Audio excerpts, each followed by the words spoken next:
रितेश नाम का एक आदमी रहता था। वो अपने माता पिता के साथ रहता था। उसके पास व्यापार करने के पैसे तो थे, पर उसे पता नहीं चल रहा था कि कौन सा व्यापार शुरू करे।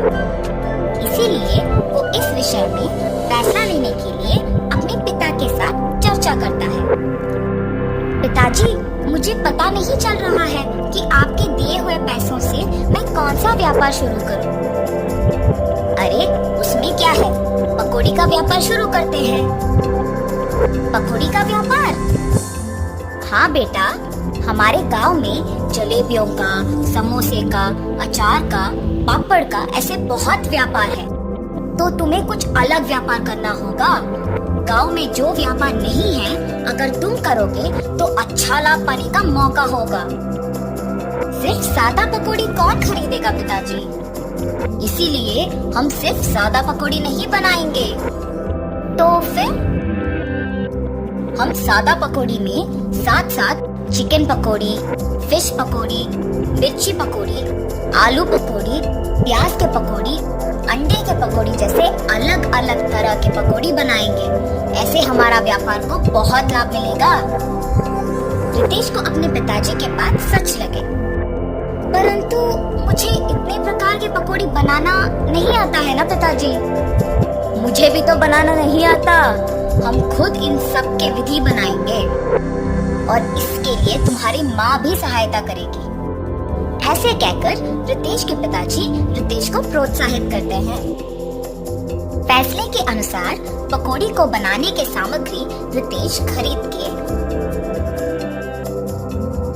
रसोई घर में इकट्ठा कर रहा होता है कि उसके पिताजी पके हुए अंडों को 2 हिस्सों में काट रहे होते हैं और रितेश की माँ पकौड़ी के लिए बेसन का मिश्रण तैयार कर रही होती है। बनाए हुए मिश्रण को 6 अलग अलग बर्तन में बराबरी से रितेश की माँ डालती है।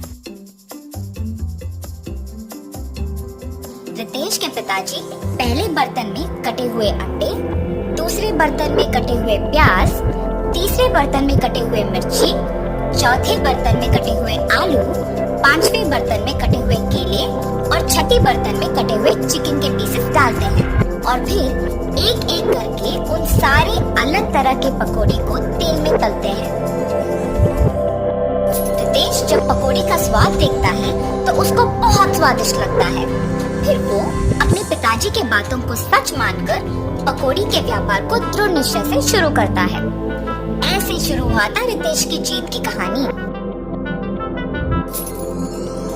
15 साल बाद वही पकौड़ी का व्यापार रितेश को सिर्फ अमीर ही नहीं बल्कि बहुत घमंड और कठोर बना देता है। दूसरी ओर रितेश के पिताजी को बहुत दिनों से ठीक से दिखाई नहीं दे रहा था और सुनाई भी नहीं दे रहा था।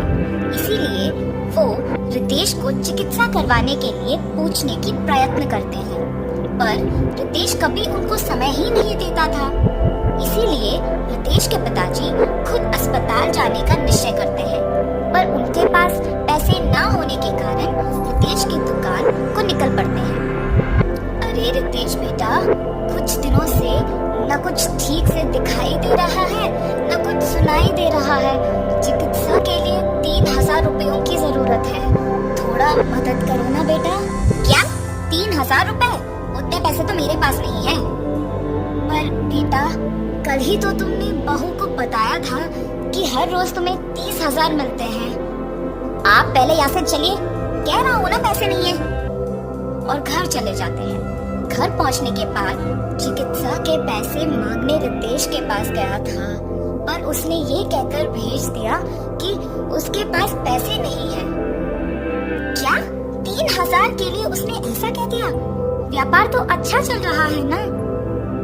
शायद उसको हमारा यहाँ रहना पसंद नहीं।